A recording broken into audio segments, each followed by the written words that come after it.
আল্লাহ তাআলা বলেছেন যে হে ইমানদারগণ, তোমরা আল্লাহকে ভয় করো as he should be feared, তাকে যেভাবে ভয় করা দরকার। and don't die except as Muslims, মুসলমান না হয়ে মারা যায় না।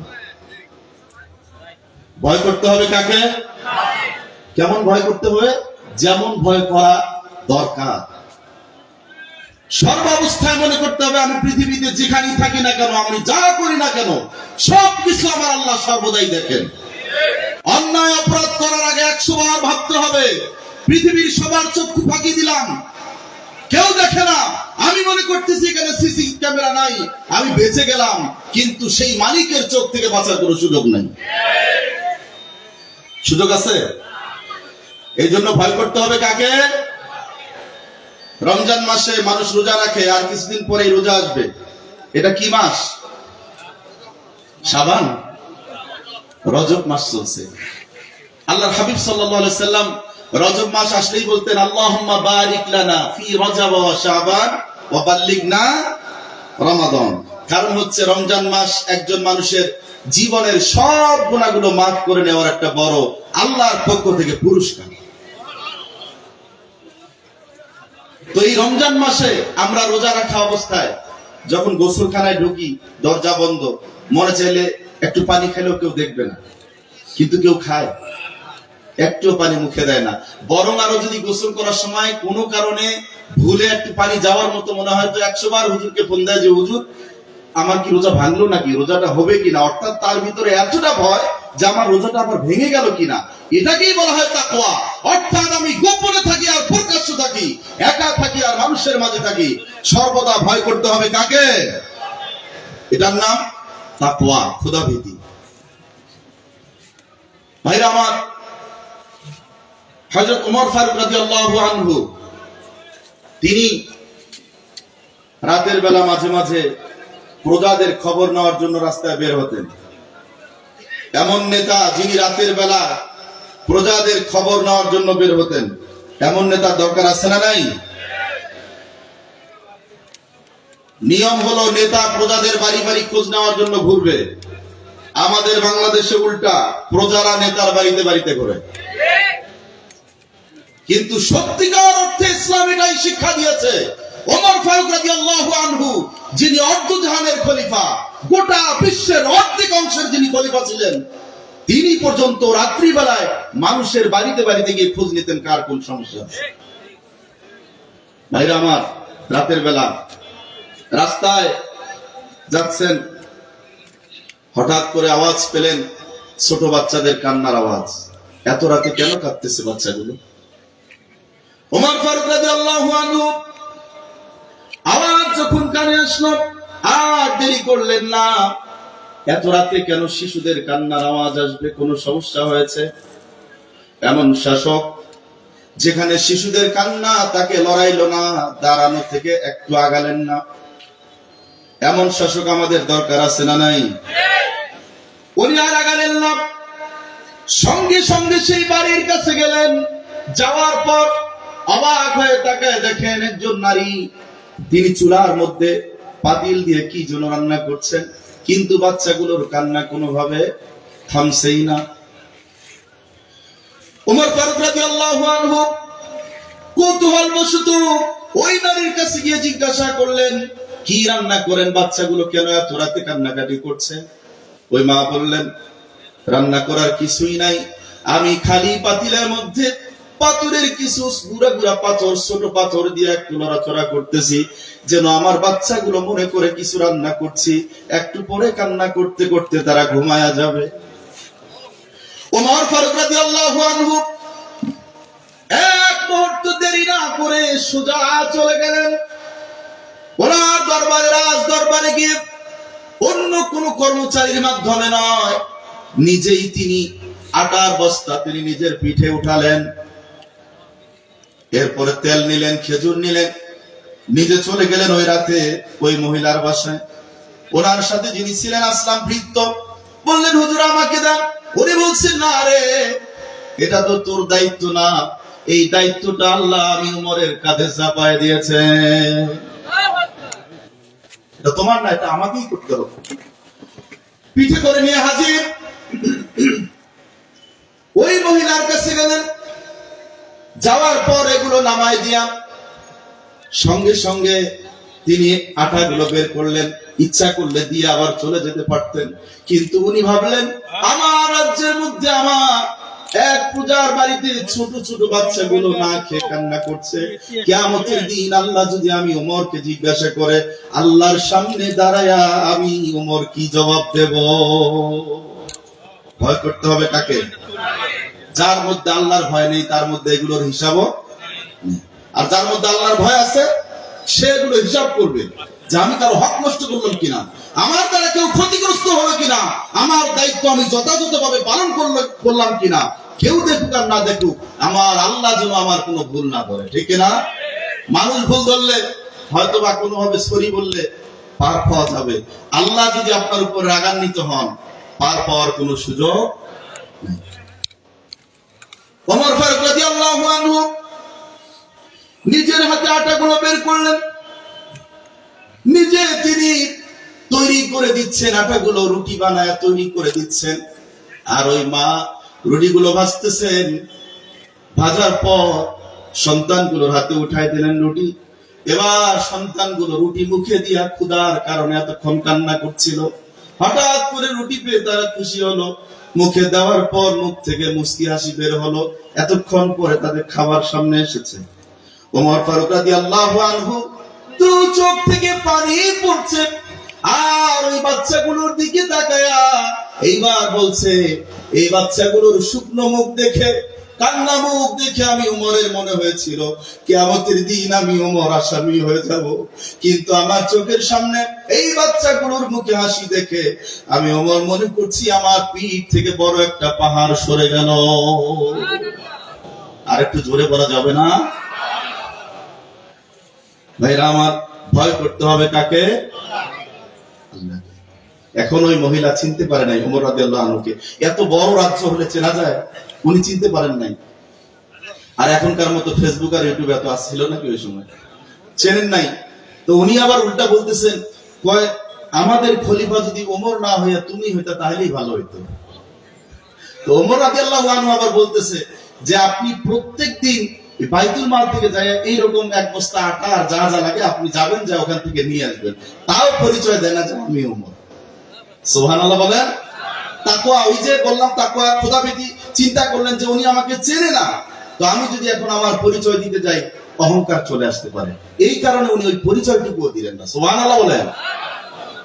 আর আমাদের দেশে মোটামুটি একটু কোনো মতে সাহায্য করতে পারলে 50-60টা ক্যামেরা, ওগুলো মোটামুটি মানুষের চাইতে ক্যামেরা বেশি। সাহায্য করে 5 জনকে, ক্যামেরা হলো 50টা। আছে না নাই? একজন মানুষকে সাহায্য করে 6 জনে ধরে। মানে সাহায্য কি একজনে করতেছে নাকি একজন 6 জনকে করতেছে? বোঝা কষ্ট হয়ে যায় ছবি দেখে। ভাইরা আমার, তাকওয়া অর্জন করতে হবে আমাদেরকে। আজকের আলোচনাই হচ্ছে আল্লাহর ভয়। কি দরকার? ওমর ফারুক রাদিয়াল্লাহু আনহু আরেকদিন বের হলেন। একই ঘটনা ওনার আমলে। রাত্রিবেলা বের হলেন, রাস্তা দিয়ে যাচ্ছেন। যাওয়ার সময় হঠাৎ করে 2 জন মা মেয়ের মধ্যে কথোপকথন, conversation between mother and daughter. মা এবং কন্যার মধ্যে কথোপকথন হচ্ছে। তো উনি ভাবলেন এত রাতে কিসের কথা? তো এমনি সাধারণত মানুষের কথা শোনা জায়েজ নাই, তাজাসসুস বলে, গোয়েন্দাগিরি করা জায়েজ, কারো কোনো কথা শোনা যাবে না। কিন্তু উনি তো শাসক, ওনাকে শুনতে হয় রাজ্যের কারণে। তো উনি দাঁড়ালেন, কি কথা হচ্ছে? তো এর আগে উনি আইন করেছিলেন যে আমার রাজ্যে কোনোভাবেই দুধের সাথে পানি মেশানো যাবে না। তো এটা আইন করেছেন। মা যখন সকাল হয়ে যাচ্ছে, কন্যাকে বলতেছে যে সকাল হয়ে যাচ্ছে, পানি মিশাবি না একটু দুধের সাথে? তো ওই কন্যা বলতেছে, তুমি কি জানো না ওমর যে ঘোষণা করেছে যে আমরা যেন দুধের সাথে পানি না মিশাই? তো ওই মা বলতেছে, ওমর কি এখন দেখতেছে? কন্যা বলতেছে, ওমর না দেখুক, ওমরের আল্লাহ তো সবকিছু দেখতেছে। আল্লাহু আকবার। এটার নাম কি? তাকওয়া।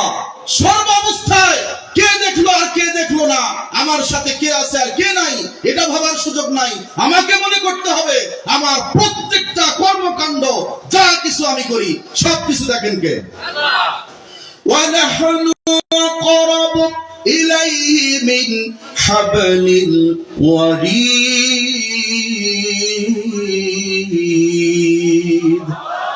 আল্লাহ পাক বলেন, আমি আল্লাহ তোমার এই যে শাহরগটা আছে ঘাড়ের কাছে যে রগটা, এর চাইতেও আমি আল্লাহ তোমার অনেক কাছেই থাকি।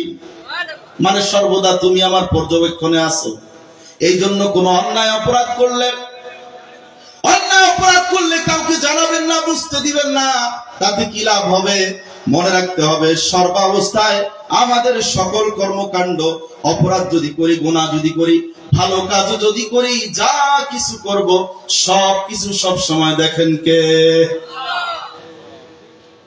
ভাই আমার ওমর ফারুক রাদিয়াল্লাহু আনহু উনি এই কথা শুনলেন, কন্যা যখন এই জবাব দিল, না না দুধের সাথে পানি মিশানো যাবে না, ওমর আইন করেছে, ওমর দেখুক আর না দেখুক, কিন্তু ওমরের আল্লাহ তো সবকিছু দেখেন। ওমরের ভয়ে না, বরং তার রবের ভয়ে আমরা দুধের সাথে পানি মেশাবো। কিন্তু যেহেতু এটা বাজার, একটু বলা দরকার, ওজনে যাতে কম না দেন।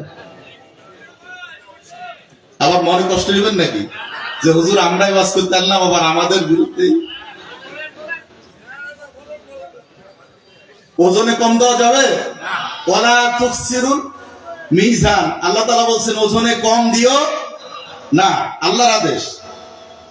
তো এখন আমি আবার একটা বাজার করেছিলাম, ওটার নাম বলবো না, নাম বললেও গীবত হয়ে যাবে, আবার ওরা বলবে যে হুজুর মাহফিলও বাস দিলেন আমাদের। আমি বাজার করতে গিয়েছি একটা বাজারে, গরুর গোশত নিলাম। তো গরুর গোশতর কেজি এখানে কত? 700ই ছিল সেই সময়, আরো কিছুদিন আগের কথা। 700 টাকা দিয়ে নিলাম। তো আমাকে ওজন দিয়ে দিল, আমার সামনে আমি দাঁড়ানো, চোখে দেখতেছি যে ডিজিটাল পাল্লাগুলো আছে না, এগুলো দিয়ে আমি দেখতেছি ওজন হচ্ছে 1225 গ্রাম। তো আমি আবার ভাবলাম যে 1 কেজি কত গ্রাম? 1000। তা আমি ভাবলাম এত বেশি দিচ্ছে কেন? তা আমি বললাম ভাই 1225 দিচ্ছেন কেন? উনি বলতেছে হুজুর আপনি আলেম মানুষ, খাইয়া দোয়া করেন। আমি আবার ভাবলাম 700 টাকা কেজির গরুর গোশত, যতই আলেম হই 225 গ্রাম কি বাড়তি দিবে? আবার ভাবলাম দিতেও পারে, কারণ বাংলাদেশে আলেম ভক্ত লোক তো আছে, কিছু আছে আলেমদেরকে বাদ দেয় আর কিছু আছে আলেমদের পক্ষে, ঠিক না? এই বাংলার 3.5 লক্ষ মসজিদ আছে, হাজার হাজার মাদ্রাসা আছে, সমস্ত কিছু আলেম ওলামা দেখাশোনা করে। প্রয়োজন হলে বাতিলদের বিরুদ্ধেও সবার সামনে আলেমেরাই রাস্তায় নামে, জীবন দেওয়ার প্রয়োজন হলে তারাই জীবন দেয়। সুতরাং আলেমদের পক্ষে আসি না নাই? ভাইরা আমার, কোনো ভয় নাই, কোনো চিন্তা নাই। ভয় করবো শুধু কাকে? কি মামলা হলো, কি হামলা হলো, আর কি হলো এটা দেখার সুযোগ নাই। পঞ্চগড়ে কাদিয়ানীদের আস্তানা কোনোভাবেই রাখা যাবে না।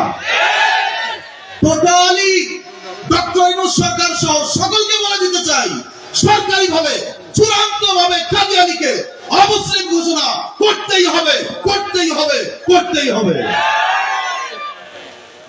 কোন সুযোগ নাই। সারানা জলসা তো দূরের কথা, তোমার আস্থাই থাকবে না জায়গায়, জলসা তো পরের সাবজেক্ট। বহু ধমকি দেখানো হয়েছে, আমরা কথা বলতে পারি নাই। আগের জুমার দিন আলোচনা করেছি কেন্দ্রীয় মসজিদে, পরের জুমায় পুলিশের মাছ দিয়ে আমি ঘুরতেছি জুমা পড়ার জন্য, মানে খবর হয়ে গেছে।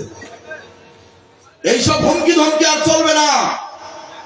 আমরা একটা কথা বলতে চাই, কাদিয়ানী তোমাদের সাহস যদি কলিজার ভিতরে থাকে, ওপেন চ্যালেঞ্জ করছি আমি, ওপেন চ্যালেঞ্জ, আমার সামনে বসো, কোরআন হাদিস দিয়ে যদি প্রমাণ করতে পারো তোমরা সঠিক, আমিও তোমার দলে যাব।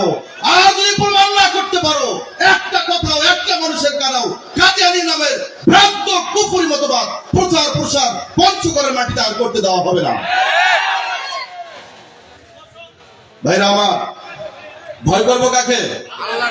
কারো কোনো ভয় আছে আমাদের? কারণ সত্যকে সত্য বলতেই হবে। ওই যে ওজন মনে আছে তো, কত বেশি দিছে? মাশাআল্লাহ, আপনাদের খেয়াল আছে। মনোযোগ আছে ওয়াজে। 225 গ্রাম। তো আমি বললাম, উনি বলতেছে হুজুর আলেম মানুষ খাইয়া দোয়া করে। তো আমি মোটামুটি নিলাম। নেওয়ার পরে ওই দিন আবার মুরগির গোস্ত কিনতে গিয়েছি। তো ওই মুরগির গোস্ত কেনার সময় আবার একটু মনের মধ্যে হঠাৎ করে সন্দেহ হলো যে 700 টাকা কেজির গরুর গোস্ত এভাবে বেশি দিল, আচ্ছা একটু যাচাই করে নিই। তো মুরগির দোকানদারের কাছে ওনারও তো ডিজিটাল পারলাম, ওখানে এই গরুর গোস্তের ইয়েটা দিলাম যে এটা একটু যাচাই করে দেখেন তো। উনি যাচাই করে দেখে, উনি যখন দিল তখন আমি দাঁড়ান, আমি দেখলাম ওখানে 997 গ্রাম। কি কমছে না বাড়ছে? তো এখন আপনি বলেন, ওই যে আগের মাপ দিছে ওখানেও আমি দাঁড়ানো, সেটাও ডিজিটাল পাল্লা, এটাও ডিজিটাল পাল্লা, মানে আমি নিজেকে কি ভাববো বলেন? আবার উনি কিন্তু আবার কইছে খাইয়া দোয়া করেন। ওজনে কম দেওয়া যাবে? মানুষকে ঠকানো যাবে? আপনি ওজনে কম দিবেন, সলসাতুরি করবেন, 2 নম্বরই করবেন, পৃথিবীর কেউ দেখবে না, কিন্তু দেখবেন কে? এই জন্য ভয় হবে কার? একমাত্র আল্লাহ। এটার নাম হচ্ছে তাকওয়া। এখন ওমর ফারুক রাদিয়াল্লাহু আনহু তিনি অবাক হয়ে গেলেন যে মেয়েটার ভিতরে এত তাকওয়া। সে তো আমাকে দেখে নাই, কিন্তু সে আল্লাহকে ভয় করলো। ওনার রাজ দরবারে চলে গেলেন, ওনার ছেলেকে বললেন এই মেয়েটার খবর নাও। খবর নেওয়ার পরে দেখেন মেয়েটার বাবা নাই, মা আছে শুধু। যখন চলে আসলেন, ওমর ফারুক রাদিয়াল্লাহু আনহু বললেন, আমি তোমাকে আদেশ করছি এই মেয়েটাকেই তুমি বিবাহ করো। ভাইরা আমার, আমাদের শুধুমাত্র একটা কথাই মনে রাখতে হবে, সর্ব অবস্থায় সকল সময় একটা কাজ আমাদের, সেটা হলো ভয় করব আল্লাহকে। আল্লাহকে ভয় করে চলবেন, তাহলে অন্যায় অপরাধ কমে যাবে। আল্লাহকে ভয় করে চলবেন, তাহলে আপনার ভিতরে আর গুনার কাজ হবে না। গুনার কাজ করতে গেলে আপনার মনের ভিতরে সেই ভয়টা কাজ করবে। ওমর রাদিয়াল্লাহু আনহুর যুগে এরকম, ওনার যুগে আরেকটা ছেলে, যুবক ছেলে, কানজুল উম্মালে ঘটনাটি আসছে। যুবক ছেলে খুবই আমলদার, সর্বদা নামাজ পড়ে ইবাদতের মধ্যে থাকে। তো ইবাদত করেন, সারাদিন প্রায় মসজিদেই সময় কাটান। ইশার পর একটু যান বাড়িতে বাবার খেদমত করার জন্য। বাবা মার খেদমতের দরকার আছে না নাই? যুবক ভাইরা খবরদার, মা বাবার খেদমতের ব্যাপারে কোনোভাবেই যেন গাফেল না হন। যদি মা বাবা অসন্তুষ্ট হয়ে যায়, আপনি যতই আমল করেন, যা কিছু করেন না কেন, আপনার মা বাবা যদি অসন্তুষ্ট হয়, সব বরবাদ হয়ে যাবে। হাদিসে আসছে, সোজা হিসাব শোনেন। আল্লাহ হাবিব সাল্লাল্লাহু আলাইহি ওয়াসাল্লামকে প্রশ্ন করা হলো, মা হাক্কুল ওয়ালিদাইনি আলা ওয়ালদিহিমা, যে পিতা মাতার হক কি তাদের সন্তানের উপরে। আল্লাহ হাবিব সাল্লাল্লাহু আলাইহি ওয়াসাল্লাম জবাব দিয়েছেন, হুমা জান্নাতুকা ওয়া নারুকা, তারা দুইজনই হচ্ছে তোমার জান্নাত, তারা দুইজনই তোমার জাহান্নাম। মানে একেবারেই অ্যানসার ক্লিয়ার, যে যদি তারা তোমাদের উপরে সন্তুষ্ট হয়, তোমার উপরে, তাহলে তারা দুইজনই তোমাকে জান্নাতে নিয়ে যাবে, অর্থাৎ তাদের দোয়ার কারণে তুমি জান্নাতে চলে যাবে। আর যদি অসন্তুষ্ট হয়, তাদের দোয়ার কারণেই তুমি জাহান্নামে চলে যাবে। ভাইরা আমার, তো এই জন্যই যুবক এশার পর বাবার খিদমত করার জন্য বের হয়ে যান। উনি নামাজ পড়ে যাওয়ার সময় ওখানে একজন সুন্দরী যুবতী এই ছেলেটার পিছে লাগছে, তাকে কুপ্রস্তাব দেয়, খারাপ চিন্তাধারায় তার দিকে তাকায় আছে, বিভিন্ন ভাবে কুমন্ত্রণা দেয়, কিন্তু উনি কোনোভাবে তার দিকে ভ্রুক্ষেপ করে না। এরকম করতে করতে একদিন হঠাৎ করে ওই ছেলেটা ওই মেয়েটার কথায় তার পিছে পিছে যাওয়া শুরু করলো। যাইতে যাইতে মেয়েটা ঘরের কাছে যখন গেল, তখন এই ছেলেটি হঠাৎ করে কোরআন কারীমের একটি আয়াতের কথা তার মনে পড়ে গেল। সূরা আরাফ 201 নম্বর আয়াত। আল্লাহ রাব্বুল আলামিন বলেন, ইন্নাল্লাযীনা তাকাও ইযা মাসসাহুম তাইফুম মিনাশ শাইতানি, যারা আল্লাহকে ভয় করে এবং শয়তানের কুশয়তান যখন তাদের কুমন্ত্রণা দেয়, তাযাক্কারু, তাদের আল্লাহর কথা স্মরণ হয়ে যায়, সঙ্গে সঙ্গে তাদের আল্লাহর কথা মনে পড়ে যায়, অন্যায় করে না। فإذا هم مبصرون এরপরে তারা চোখ দুটো খুলে যায়, গুনার কাজ আর করে না। এই আয়াতটা যখনই মনে পড়ল, মনের মধ্যে যখন উদ্রেক হলো, সঙ্গে সঙ্গে তিনি জ্ঞান হারিয়ে ফেললেন। ওই মহিলার ঘরে তো যাওয়া দূরের কথা, আগেই তিনি সেন্সলেস, জ্ঞান হারিয়ে ফেললেন। এরপরে ওই মহিলা ভয় পেল, সে আরেকজনকে ধরে ভাবলো আমার সামনে যদি মারা যায় তাহলে আমি মামলা খাবো, ঝামেলা আছে। এই জন্য ছেলেটাকে ধরে তার বাড়ির সামনে নিয়ে দিয়ে আসলো। রাতের বেলায় পিতামাতা দেখে ধরাধরি করে ঘরের ভিতরে নিয়ে গেল। গভীর রাতে যখন তার সেন্স ফিরে আসলো, আসার পর বাবা মা জিজ্ঞাসা করলো, কি হয়েছে তোমার, কেন তুমি এরকম বেহুশ অবস্থায় ঘরের সামনে পড়া? ওই সময় তিনি জবাব দিলেন, আমি ওনার সাথে কি ঘটছে সব বললেন। তারপর বললেন, আমি অন্যায় তো কিছুই করি নাই, কিন্তু হঠাৎ করে আমার মধ্যে যখন কোরআনুল কারীম সূরা আরাফ 201 নম্বর আয়াতটা যখন আমার মনের মধ্যে যখন উদ্রেক হয়েছে, সঙ্গে সঙ্গে আমি জ্ঞান হারিয়ে ফেলেছি। বাবা জিজ্ঞাসা করলো, আয়াতটা আরেকবার পড়ো। আরেকবার পড়তে গিয়ে সঙ্গে সঙ্গে তিনি মৃত্যুবরণ করলেন। আল্লাহু আকবার। এরপর মৃত্যুবরণ করলেন। তখন হয়ে গেল। ওমর ফারুক রাদিয়াল্লাহু আনহু ছেলেটাকে খুবই ভালোবাসতেন। যুবক আমার যুবক ভাইরা, দ্বীনের জন্য জীবনটাকে উৎসর্গ করে দেন। যৌবনকাল, এই সময়টাকে আল্লাহর জন্য ব্যয় করে দেন। যদি যৌবন বয়সের এই সময়টা, যেই সময় আপনার স্মৃতিশক্তি ঠিক আছে, হাত পা ঠিক আছে, সবকিছু করতে পারেন, এই সময়টা যদি আল্লাহকে দেন, কিয়ামতের ময়দানে আল্লাহ তাআলা আপনাকে আরশের ছায়ার নিচে থাকার ব্যবস্থা করে দিবেন। হাদিস নাম্বার 1423 নম্বর বুখারী শরীফ। নবীজি বলেছেন, সাবাতু ইউযিল্লুহুমুল্লাহু ইয়াওমা লা যিল্লা ইল্লা যিল্লুহু। 7 শ্রেণীর মানুষকে আল্লাহ তাআলা কিয়ামতের কঠিন দিনে আরশের ছায়ার নিচে স্থান করে দিবেন। তার ভিতরে এক শ্রেণী হচ্ছে ওয়াশাবুন নাশা ফি ইবাদাতিল্লাহ, এমন যুবক যে যুবক আল্লাহর ইবাদত করতে করতে তার যৌবন কালটা অতিক্রম করে দিয়েছে। যুবক ভাইরা খবরদার, এই যৌবন কাল, এই সময় গুনার অনেক রাস্তা আসবে। মাদকের দিকে আহ্বান হবে, সিনার দিকে আহ্বান হবে, সবকিছু হবে, কিন্তু সবগুলোকে নোট করে দিয়া আমার আল্লাহর ভালোবাসায় এই যৌবন কালটাকে আমার আল্লাহর উদ্দেশ্যে ব্যয় করার জন্য রাজি আছি না নাই? নারে তাকবীর। ভাইরা আমার, আরো একটা হাদিস আছে তিরমিজি শরীফ 2416 নম্বর হাদিস। আল্লাহর হাবিব সাল্লাল্লাহু আলাইহি ওয়াসাল্লাম বলেন, আব্দুল্লাহ ইবনে ওমর রাদিয়াল্লাহু আনহু থেকে হাদিস বর্ণনা করা হয়েছে যে কিয়ামতের দিন আল্লাহর সামনে 5টি প্রশ্নের জবাব না দিয়ে একজনও সামনে আগাইতে পারবে না। তার মধ্যে একটি হচ্ছে আন শাবাবিহি ফীমা আবলাহু, যৌবনকাল সে কিভাবে কাটিয়েছে। এই জন্য খবরদার, যৌবনকাল আল্লাহর অশেষ নিয়ামত, অশেষ নিয়ামত। শাবাবাকা ক্বাবলা হারামিকা, বার্ধক্যকাল আসার আগে যৌবনকাল আল্লাহর পক্ষ থেকে বড় একটা নিয়ামত। এই জন্য কোনোভাবে অন্যায় কাজের দিকে যাওয়া যাবে না। এখন আসেন, এই যে মুত্তাকি যারা, তাকওয়ার কথা যে বললাম, আচ্ছা ওই ছেলেটা, যুবক ছেলেটা যে মারা গেল, ওমর রাদিয়াল্লাহু তাআলা আনহু খবর নিয়ে চলে গেলেন তার বাসায়। তার বাবার সাথে বললেন তার কবর কোথায়। সেই কবরের পাশে হযরত ওমর ফারুক রাদিয়াল্লাহু আনহু তিনিও হাজির হয়ে গেলেন। যাওয়ার পর ওই যুবকের কবরের দিকে তাকায় ওর হিস্টরি যখন শুনলেন, কোরআন কারীমের একটি আয়াত মনে পড়ার কারণে ভয়ে, আল্লাহর ভয়ে, অপরাধ তো কোনো করেনই নাই, কোনো অন্যায় করেন নাই, কিন্তু আয়াতটা মনে পড়ার সঙ্গে সঙ্গে বেহুশ হয়ে তিনি দুনিয়া থেকে বিদায় হয়ে গেছেন।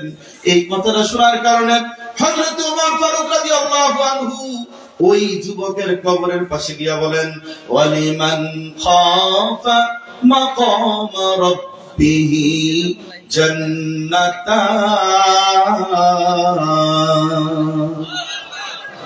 সূরা রহমানের মধ্যে আছে, আল্লাহ তাআলা বলেন, যে ব্যক্তি আল্লাহকে ভয় করে, আল্লাহর সামনে অবস্থানকে ভয় করে, তার জন্য একটা নয়, ওই ব্যক্তির জন্য জান্নাত আছে দুইটা। কয়টা? এই কথাটি ওই যুবকের কবরের সামনে দাঁড়ায়া বললেন, আয়াতটাও জোরে জোরে বললেন। সঙ্গে সঙ্গে কবর থেকে আওয়াজ আসলো, খলিফাতুল মুসলিমিন ওমর, আল্লাহ তাআলা আমার উপরে সন্তুষ্ট হয়ে আমাকেও আল্লাহ তাআলা দুইটা জান্নাত দিয়ে দিয়েছে। আর একটু জোরে বলেন সুবহানাল্লাহ, বলে লাভ না লস। একটা হাদিস বলবো, সুবহানাল্লাহর আওয়াজ একটু জোরে দিবেন, রাজি আছেন? ইনশাআল্লাহ। মিশকাত শরীফের হাদিস, রাসূল সাল্লাল্লাহু আলাইহি ওয়াসাল্লাম বলেন, ওয়া সুবহানাল্লাহি ওয়ালহামদুলিল্লাহি তামলাআনে আও তামলাউ মা বাইনাস সামাওয়াতি ওয়াল আরদ। কেউ যদি একবার সুবহানাল্লাহ বলে আর একবার যদি আলহামদুলিল্লাহ বলে, আসমান এবং জমিনের মধ্যে যত ফাঁকা জায়গা আছে সমস্ত জায়গাটুকুন ওই বান্দা বান্দির আমলনামায় আল্লাহ তাআলা সওয়াব দ্বারা পরিপূর্ণ করে দেন। তা আপনাদেরকে আমি এমনিতে সুবহানাল্লাহ বলতে বলি, আমি তো জানি যে লাভ আছে। হুজুর একা জান্নাতে যাইতে চায় না, সমস্ত মানুষদেরকে নিয়েই যেতে চায়, ঠিক কিনা? আপনারা কারা কারা জান্নাতে যেতে চান একটু হাত উঠায় দেখান তো। নারায়ে তাকবীর, হাত নামান। আল্লাহ কবুল করুন, সকলে বলি আমিন। এখন এই মুত্তাকি হওয়ার জন্য সূরা বাকারার শুরুতে আল্লাহ তাআলা 5টি গুণ অর্জন করতে বলেছেন। কয়টি? 5টি। এই 5টি গুণ, এক নাম্বার হচ্ছে মুত্তাকিন কারা? আল্লাযীনা ইউমিনুনা বিল গায়ব, যারা অদৃশ্যের প্রতি ঈমান আনে। অর্থাৎ আমরা যেটা চোখে দেখি না কিন্তু বিশ্বাস করি। আল্লাহকে কি দেখেছি? বিশ্বাস করি কিনা? কবরে যা আযাব হয় দেখেছি? বিশ্বাস করি কিনা? জান্নাত জাহান্নাম যা আছে আমরা কি দেখি? কিন্তু আমরা ইউমিনুনা বিল গায়ব, অদৃশ্য যা কিছু আছে আমরা দেখি না, কিন্তু আমরা সব বিনা প্রশ্নে বিশ্বাস করে নিই। এই জন্য আমরা হচ্ছি বিলিভার্স, মুমিন, মানে আমরা বিশ্বাসী। সুবহানাল্লাহ বলেন। কিন্তু যারা নাস্তিক, who has no religion, যার কোনো ধর্ম নাই, নাস্তিক, যে এ কি বলে জানেন? unseen is nothing, যেটা দেখা যায় না সেটা বিশ্বাসও তারা করবে না। ওরে কষা জোরে একটা থাপড় মারবে, মারার পরে যদি বলে যে থাপড় মারলেন কে? থাপড় মারছি তার প্রমাণ কি? এই যে ব্যথা হয়েছে, যে ব্যথা দেখাও। ব্যথা তো আমি দেখতেছি না, যেটা দেখি না সেটা বিশ্বাসও করি না। আচ্ছা বলেন, সূর্যটা পৃথিবীর থেকে কত গুণ বড় জানেন? 13 লক্ষ গুণ বড়। 13 লক্ষ গুণ বড় সূর্যটা। এখন আপনাকে প্রশ্ন হলো, যেটা দেখি না সেটা বিশ্বাস করব না, এই পৃথিবীর চাইতে 13 লক্ষ গুণ বড়, এটা মাপছে কে? এটা কি দিয়ে মাপা হলো? আমি যেটা দেখি নাই তো আমি বিশ্বাস করবো কেন? যদি এখন এমন প্রশ্ন করি, অনেক কথাই তো চলে আসবে যে আনসিন ইজ নাথিং, আমি দেখি নাই বিশ্বাস করবো না। কিন্তু আসলে ব্যাপারটা কি এরকম? বরং আমাদেরকে বলা হয় মুমিন, আমরা বিশ্বাসী। তো বিশ্বাসী কারা? যারা আনসিন, যেটা আল্লাহ তাআলা যেটাকে বলেছেন সেটা বিনা প্রশ্ন স্বীকার করে নেয়, তারাই হচ্ছে মুমিন। তো ইউমিনুনা বিল গায়ব, অদৃশ্যের প্রতি ঈমান আনতে হবে আমাদের। অদৃশ্যের মধ্যে 5টা চাবি আছে। কয়টা? মাফাতিহুল গায়বি খামসুন, 5টা। তার মধ্যে একটা হচ্ছে, এটা আবার সূরা লোকমানের 34 নম্বর আয়াতে আল্লাহ তাআলা বলেছেন, ইন্নাল্লাহা ইনদাহু ইলমুস সাআতি ওয়া ইউনাজ্জিলুল গায়থা ওয়া ইয়ালামু মা ফিল আরহাম ওয়া মা তাদরি নাফসুম মাযা তাকসিবু গাদা ওয়া মা তাদরি নাফসুম بأي أرض تموت إن الله عليم خبير। ভাইরা আমার, আল্লাহ তাআলা বলেন 5টা জিনিসের জ্ঞান পৃথিবীর কারো কাছে নাই, এগুলো ইলমুল গায়ব। কিন্তু আমরা বিশ্বাস করি এগুলোর জ্ঞান একমাত্র কার কাছে? আলিমুল গায়বি والشهادة هو الرحمن الرحيم। আলিমুল গায়ব কে? আল্লাহ, উনি সব জানেন। তো এই পাঁচটা জ্ঞান অদৃশ্য। যেমন কিয়ামত কখন হবে, কিয়ামত যে হবে কোনো সন্দেহ আছে? কিন্তু কখন হবে কেউ জানেন নাকি? কিন্তু ইউটিউবে মাঝে মধ্যে সার্চ দিলে অথবা হঠাৎ করে আপনার সার্চ দেওয়া লাগবে না, এমনিতেই হঠাৎ করে ভেসে আসবে 2028 সালের মধ্যে কিয়ামত। আজগবি কতগুলো ভিডিও চলে আসবে, দেখবেন কত প্রশ্ন যে আমার কাছে করে যে হুজুর এটা কি সত্য, ইমাম মাহদী আলাইহিস সালাম কি আসছে? তো ইমাম মাহদী অনেকে আবার ভিডিও ছাড়ে যে সৌদি আরবে উনি চলে আসছে, মানে ওনার কাছে ফোন করে বলছে যে আমি আসছি। আজগবি নাই, একেবারে আজগবি কথা। আমি আজকে আপনাদের কোরআন থেকে বলে যাচ্ছি, সূরা লোকমান 34 নম্বর আয়াত এবং মুসলিম শরীফের হাদিস, হাদিসে জিবরাইল যেটাকে উম্মুল হাদিস বলা হয়, এখানে আল্লাহর হাবিব সাল্লাল্লাহু আলাইহি ওয়াসাল্লাম স্পষ্ট জানিয়ে দিয়েছেন কিয়ামত কখন হবে এই জ্ঞান পৃথিবীর কারো কাছে। এটা কে জানেন? আমি দেবীগঞ্জ কেন্দ্রীয় মসজিদের এখানে আসার আগে ওখানে খতিব ছিলাম, দেবীগঞ্জ বাজার কেন্দ্রীয় জামে মসজিদে। তো আমি এর আগের যে রমজান, তার আগের সম্ভবত এই গত রমজানের আগের রমজানে এরকম হলো না যে রমজান মাসের 15 তারিখ মাস বরাবর যে শুক্রবার পড়েছে, অনেকে লেখালেখি করলো, ফেসবুকে আসলো যে এটাতে কিয়ামত হওয়ার সম্ভাবনা আছে। মনে আছে আপনাদের? আমার কাছে কত প্রশ্ন। তো আমি বললাম যে এটা একেবারেই অবিশ্বাস্য এবং কোনোভাবেই না, কারণ আমি তো পড়েছি কোরআন হাদিসে যে এগুলো কিয়ামত কখন হবে এটা মানুষ কিভাবে বলে, কিন্তু বলতেই পারবে না। এটা কে জানেন? একমাত্র আল্লাহ জানেন। তো এখন আমি ওই দিন জুমার দিন, তো আমিও বের হয়ে গেছি। তো যে অটোতে উঠছি উনি বলতেছে হুজুর আজকে কি কিছু হওয়ার সম্ভাবনা আছে? আমি বললাম কিছু হওয়ার মানে কি সম্ভাবনা বলেন? কয় না শুনতেছি যে কিয়ামত নাকি হইতে পারে আজকে। তা আমি বললাম যে আপনি আবার কেমন মানুষ যে কিয়ামত হবে ওই দিন আপনি অটো নিয়ে বেরোয়েছেন?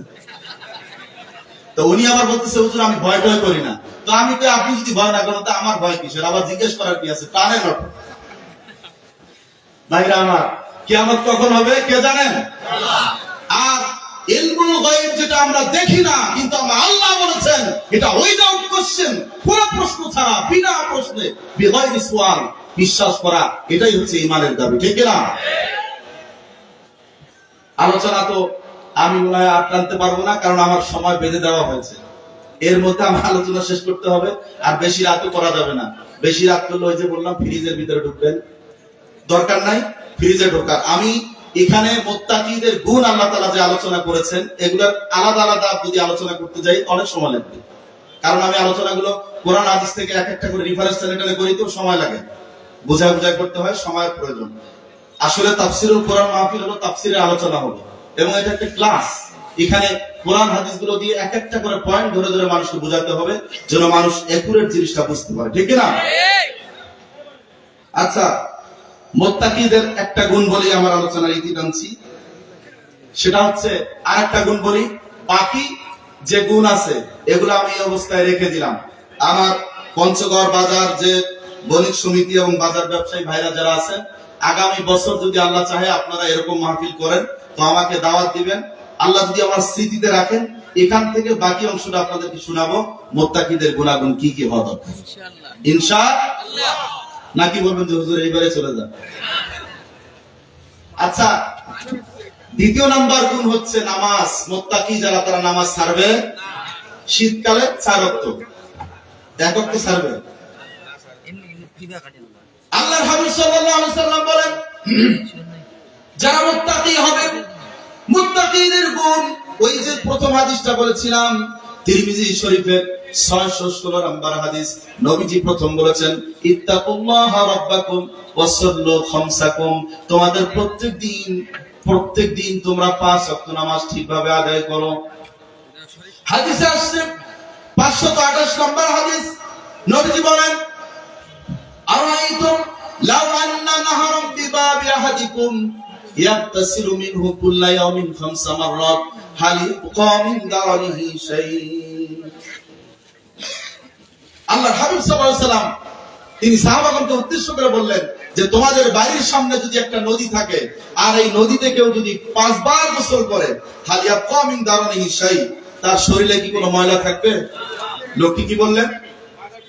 লা ইবকা মিন দারিহি শাই, তার শরীরে কোনো ধরনের ময়লা থাকবে না। নবীজি বললেন ফাযালিকা মাতালুস সালাওয়াতিল খামস, এটা হচ্ছে 5 ওয়াক্ত নামাজের বিবরণ, এটাই হচ্ছে 5 ওয়াক্ত নামাজের উদাহরণ। আমার উম্মতেরা যদি 5 ওয়াক্ত নামাজ ঠিকভাবে আদায় করে, ইয়ামহুল্লাহু বিহিন্নাল খাতায়া, আল্লাহ তাআলা এই যে 5 বার গোসল করার কারণে শরীরে যেমন কোনো ময়লা থাকে না, 5 ওয়াক্ত নামাজ ঠিকভাবে আদায় করলে ওই বান্দার জীবনে কোনো ধরনের গুনাহ আর থাকে না। ভাইরা আমার, এই জন্য নামাজ কোনোভাবে ছাড়া যাবে না, কোনোভাবেই ছাড়বেন না। এটা মুত্তাকিদের আরেকটা গুণ, কোনোভাবেই নামাজ ছাড়া যাবে না। এখন আসি, মুত্তাকি যারা, এতক্ষণ যে আলোচনা করলাম আমরা আল্লাহকে ভয় করব, তো আল্লাহ আবার আমাদেরকে কি দিবেন জানা দরকার আছে না? ভাইরা আমার, সূরা জুমার 73 নম্বর আয়াত আল্লাহ তাআলা বলেন, ওয়াসিকাল লাযীনা ইত্তাকাউ রাব্বাহুম ইলাল জান্নাতি সুমারা। যারা মুত্তাকি হবে, আল্লাহকে ভয় করে চলবে, জীবনে কোনোদিন অবৈধ টাকা অর্জন করবে না, ব্যবসা বাণিজ্যে কম দিয়ে মানুষকে ঠকাবে না, অন্যায় কোনো কাজ করতে গেলে 100 বার মনে পড়ে যায় আমার আল্লাহ আমাকে দেখছেন, অন্যায় করে না। এরকম জীবন যাপন যদি করতে পারে, আমার আল্লাহ সূরা জুমার 73 নম্বর আয়াতে আল্লাহ তাআলা ঘোষণা দিলেন, কিয়ামতের দিন ওই সকল মুত্তাকি বান্দাদেরকে আল্লাহর ফেরেশতারা দলে দলে ধরে নিয়ে জান্নাতে নিয়ে যাবে। হাত্তা ইযা জাউহা ওয়া ফুতিহাত আবওয়াবুহা ওয়া ক্বালা লাহুম খাযানাতুহা সালাম।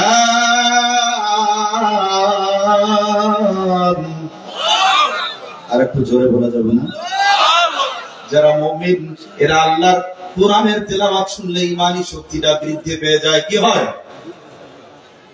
ইন্নামাল মুমিনুনা আল্লাযীনা ইযা যুকিরাল্লাহু ওয়াজিলাত কুলুবুহুম ওয়া ইযা তুলিয়াত আলাইহিম আয়াতুহু زادتهم إيمانا وعلى ربهم يتوكلون। যারা মুমিন, এরা আল্লাহর কোরআনের তেলাওয়াত শুনলে ঈমানি শক্তি বৃদ্ধি পায়, এই জন্য তারা জবান খুলে বলে আল্লাহু আকবার। ভাইরা আমার, এই বান্দারা চলে যাবে জান্নাতের যেই ফেরেশতারা আছে, মুত্তাকি বান্দারা যখন জান্নাতের কাছাকাছি চলে যাবে, সঙ্গে সঙ্গে জান্নাতের দরজাগুলো খুলে দেওয়া হবে। আসতে বলছেন সুবহানাল্লাহ। জান্নাতের দরজাগুলো খোলা, আর ওই জান্নাতের যে পাহারাদার ফেরেশতারা আছেন, ওনারা এই মুত্তাকি বান্দাদের দিকে তাকায় বলবে সালাম, আসসালামু আলাইকুম। তারা আগে সালাম দিবে মুত্তাকিদেরকে, সুবহানাল্লাহ বলে, সালামুন আলাইকুম, সালাম দিবেন। এরপর বলবে, দুনিয়াতে আপনারা যে কাজ করেছেন, আল্লাহকে ভয় করেছেন, জীবনে নামাজ ছাড়েন নাই, মানুষকে ঠকান নাই, ইসলামের বিধিবিধান গুলো মেনেছেন, কোরআন সুন্নাহ মতো জীবন যাপন করেছেন, তিব্বতম আপনারা ভালোভাবে জীবন যাপন করেছেন, ফাদখুলুহা খালিদিন। আপনারা এই জায়গায় প্রবেশ করেন, এমন ভাবে প্রবেশ করেন আর কোন দিনের জন্য এখান থেকে বের হতে হবে না। এটা হচ্ছে একটা। এই জান্নাতে প্রবেশ করার পর এরকম আবার আরেকটা আয়াত আছে, আল্লাহ তাআলা বলেন, ওয়া উসলিফাতিল জান্নাতু লিল মুত্তাকিনা গায়রা বাঈদ। ভাইরা আমার, এই আয়াতের আবার আরেকটা মিনিং, আল্লাহ তাআলা বলেন, সেই দিন মুত্তাকি যারা হবে, যারা দুনিয়াতে আল্লাহকে ভয় করবে, এই বান্দাদেরকে জান্নাত পর্যন্ত হেঁটে যাওয়ার প্রয়োজন নাই, জান্নাত বরং নিজে আগায়া মুত্তাকিদেরকে গ্রহণ করে নেবে। আল্লাহু আকবার। মুত্তাকি হতে রাজি আছেন না নাই? ভয় করবেন কাকে? সর্ব অবস্থায়, সমস্ত ক্ষেত্রে একমাত্র ভয় করবেন কাকে? দুনিয়ার কাউকে না, আমার আল্লাহকে ভয় করবেন। ইবাদত করছেন, তখনও মনে করবেন আমার আল্লাহ দেখছেন। অন্যায় কোনো কাজ করতেছেন, তখনও মনে করতে হবে আমার আল্লাহ দেখতেছেন। আমার এইবার জান্নাতে প্রবেশ করা হলো, ওই মুত্তাকি বান্দারা জান্নাতে প্রবেশ করার পর মনটা বড় খুশি, মনটা খুশি।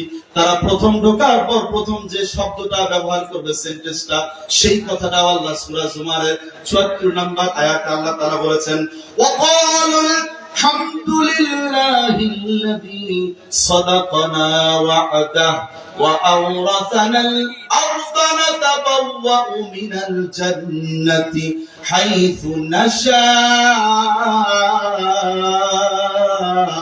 ফানি'মা আজরুল আমিলিন। ভাইরা আমার, আল্লাহু আকবার আওয়াজ আমার পছন্দ হচ্ছে না, আর একটু জবাব করে বলেন তো। না না, হয় নাই। ডান বাম সামনে পিছনে, পিছনে কতগুলো দাঁড়ায় আছে, ওনারা মনে করতেছে আল্লাহু আকবার সামনের গুলো বলুক, আমাদের দরকার কি। ওনারা সহ একযোগে যারা যেখানে আছেন, যেখানে আওয়াজ পাচ্ছেন, একটু জবান খুলে বলেন আল্লাহু আকবার। এই কথাটা আল্লাহ পছন্দ করেন, আল্লাহু আকবারটা আল্লাহ পছন্দ করেন। তিরমিজি শরীফের হাদিস আছে, আহাবুল কালাম ইলাল্লাহি আরবাউন, আল্লাহর কাছে চারটি কালিমা খুবই প্রিয়। কয়টি? মনে রাখবেন, হাদিস থেকে বলছি, সুবহানাল্লাহ, আলহামদুলিল্লাহ, লা ইলাহা ইল্লাল্লাহ, আল্লাহু আকবার। এই চারটি কালিমা খুবই প্রিয়। নামাজ যখন শুরু করেন প্রথমে কি বলেন? অনেকে বলতেছে যে নামাজই তো পড়ি না। আচ্ছা, পড়েন না পড়েন, জানেন তো নাকি? নামাজ যদি মুসলমান হন তো সপ্তাহে একদিন তো যান, নাকি বছরে 2 বার? আচ্ছা, তো এই যে আল্লাহর কাছে চারটি কালিমা প্রিয়। নামাজ শুরু করি কি দিয়া? আযান শুরু হয় কি দিয়া?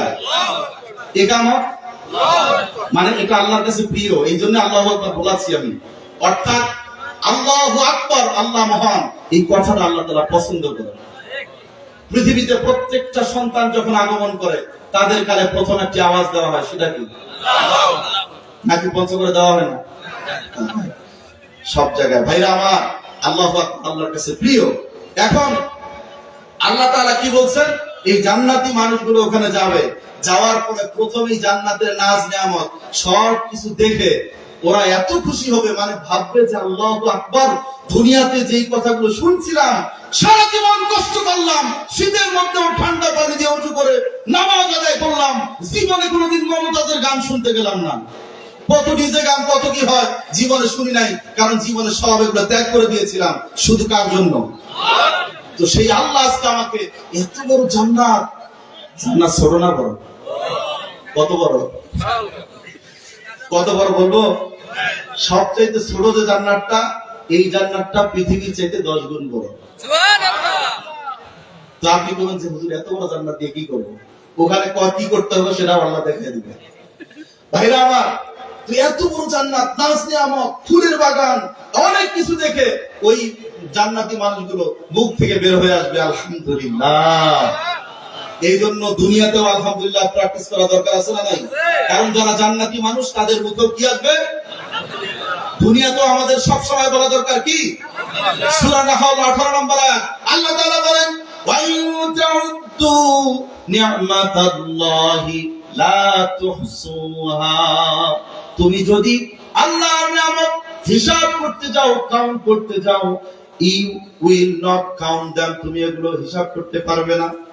এত বেশি নিয়ামত আল্লাহ তাআলা তোমাকে দিয়েছেন। সুবহানাল্লাহ বলেন। আপনারা যে বাতাস থেকে অক্সিজেন নেন, প্রত্যেকদিন একজন সুস্থ মানুষ 550 লিটার অক্সিজেন আমরা গ্রহণ করি। 550 লিটার। আচ্ছা, যদি এগুলো কোনোভাবে কেনা লাগে, এই যে আপনার আইসিইউতে যে এত বিল হয়, কেন জানেন? এই অক্সিজেনের কারণে। তো যে অক্সিজেন দেওয়ার কারণে এত বিল হয় হাসপাতালে, সেই অক্সিজেন আল্লাহ তাআলা আমাদের জন্য ওপেন করে দিয়েছেন।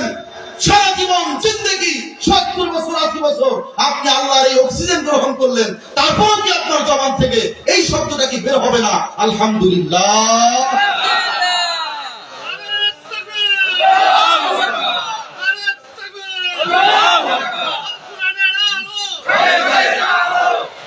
ভাইরা আমার, এই জন্য জান্নাতীদের প্রথম আওয়াজটা হবে কি? আলহামদুলিল্লাহ। ওনারা প্রথমে গিয়েই বলবে আলহামদুলিল্লাহ। এটা তারা এত খুশি হবে। এই জন্য কোন মুসলমান যদি জিজ্ঞাসা করে ভাই কেমন আছেন, আপনাকে জবাব দিতে হবে কি? আলহামদুলিল্লাহ আলা কুল্লি হাল। এখন আপনার ওই সময় যখন জিজ্ঞাসা করলো, ওই সময় আপনার বাড়িতে ঝগড়া হয়ে গেছে, আপনার স্ত্রীর সাথে ঝগড়া হয়েছে, তো আপনি গেছেন, বললো ভাই কেমন আছেন, যাও তুমি, মানে মাথা তো গরম, কিসের ভালো আছে, যাও যাও, মানে আপনি বলতেছেন না, কিন্তু আপনি যদি ওই মুহূর্তেও বউর সাথে ঝগড়া হোক সমস্যা নাই, কিন্তু যখন আমার একজন মুসলমান ভাই সালাম দিল এবং জিজ্ঞাসা করলো কাই পাহাড়, হাউ আর ইউ ব্রাদার, যখন জিজ্ঞাসা করলো ভাই কেমন আছেন, তখন আপনাকে অবশ্যই প্রথম অবস্থা হওয়া উচিত আলহামদুলিল্লাহ। যদি আপনি করতে পারেন, এই আওয়াজ দিতে পারেন, তো আপনার স্ত্রীর সাথে যে এই সমস্যাটা, আল্লাহ যদি খুশি হয়ে যান আলহামদুলিল্লাহর কারণে, তো আপনি বাসায় গিয়ে দেখবেন আপনার স্ত্রীও আপনার প্রতি নরম হয়ে গেছে আলহামদুলিল্লাহ। কারণ আপনি তো সেই আল্লাহর সন্তুষ্টির জন্য আলহামদুলিল্লাহ বলেছেন, উনি আবার আপনার স্ত্রীর মনটা নরম করে দিয়েছেন। কি এখন থেকে আলহামদুলিল্লাহ বলবেন তো ইনশাআল্লাহ? ভাইরা আমার, ওই জান্নাতি মানুষদের কথা হবে কি আলহামদুলিল্লাহিল্লাযী সাদাকানা ওয়া'দা ওয়া আওরাসানা হুজুর চলে আসছে, দেরি করা যাবে না। ওয়া আওরাসানা আল-আরদা ফানাতাবাওয়াউ মিনাল জান্নাতি হাইসু নাশা, তখন ওই জান্নাতি মানুষেরা বলবে যে যেখানে মনে চায় আমরা সেখানে বসবাসের জায়গা বানায় নেব, জায়গা তো বড়, যেখানে মনে চায় সেখানে বসবাস করব। আর আল্লাহ তো সে পারমিশন এমনিতে দিবেন, ওয়ালাকুম ফিহা মা তাশতাহি আনফুসুকুম, তোমাদের মনে যা চায় খালি একবার বলবা, খালি বলবা। আবার পরের যে অংশটা আছে তাফসীর ইবনে কাসির আছে, ওয়ালাকুম ফিহা মা তাদউন, বলাও লাগবে না, খালি মনে মনে একটু কল্পনা করবা, দেখবা তোমার সামনে হাজির হয়ে গেছে। আপনারা মনে করেন জান্নাতে যাওয়ার পরে নূরজাহান হোটেলের কথা মনে করছে, করতে পারে না? তো যাওয়ার পরে নূরজাহান হোটেলের গরু গোশতটা ভালোই লাগে, তো জান্নাতের মধ্যে হঠাৎ করে মনে মনে কল্পনা করতেছেন, আল্লাহ এক প্লেট হলে খারাপ হয় না নূরজাহান হোটেলের গরু গোশত। বিশ্বাস করেন এই তাফসীর ইবনে কাসির, আল্লামা ইবনে কাসির রাহমাতুল্লাহ আলাইহি তাফসীর এইভাবেই করেছেন যে জান্নাতি মানুষ ওখানে গিয়ে যা কল্পনা করবে, মা তাদউন শব্দের অর্থ যা মনে মনে কল্পনা করবে, বলতে হবে না। তাস্তাহি মানে তো আপনার বলবে, আর তাদউন মানে কল্পনা করবে, মনে মনে ইচ্ছা করবে, সঙ্গে সঙ্গে চোখ খুলে দেখবে তার সামনে হাজির হয়ে গেছে। আল্লাহু আকবার। কি জান্নাতে যেতে চান? মুত্তাকি হতে হবে। রাজি আছেন? ভয় করবেন কাকে? সর্ব অবস্থায় এখন থেকে কোন ধরনের অন্যায় অপরাধ করেন আর ভালো কাজই করেন, যা করেন না কেন মনের মধ্যে একটা কথাই মনে রাখতে হবে যে আমি যা করতেছি সবকিছু কে দেখতেছেন? আল্লাহ দেখতেছেন। আল্লাহ তাআলা আমাদের, বাকি আলোচনা আমি করতে পারলাম না মুত্তাকিদের গুণাবলী, আল্লাহ চাহে তো আগামী বছর যদি আমি হায়াতে বেঁচে থাকি, আপনারা যদি বেঁচে থাকেন শোনাবো। আল্লাহ তাআলা আমাদের সকলকে মুত্তাকি হিসেবে কবুল করুন, এবং যে আলোচনাগুলো করলাম আমাকে এবং আপনাদেরকে সকলকেই এগুলো আমল করা তৌফিক দান করুন, সকলে বলি আমিন। সেই সাথে যারা ইন্তেজামিয়া কমিটি আছেন, আমি সকলকে আন্তরিক মোবারকবাদ জানাই চমৎকার একটি আয়োজন করার জন্য। আল্লাহ আমার ভাইদের শ্রম এবং যারা অর্থ দিয়ে সহযোগিতা করেছেন, পরামর্শ দিয়েছেন, আল্লাহ সকলকে কবুল করুন। সকলের কাছে দোয়া আছে। আমার আলোচনা এখানেই শেষ করছি। আসসালামু আলাইকুম ওয়া রাহমাতুল্লাহি ওয়া বারাকাতুহু।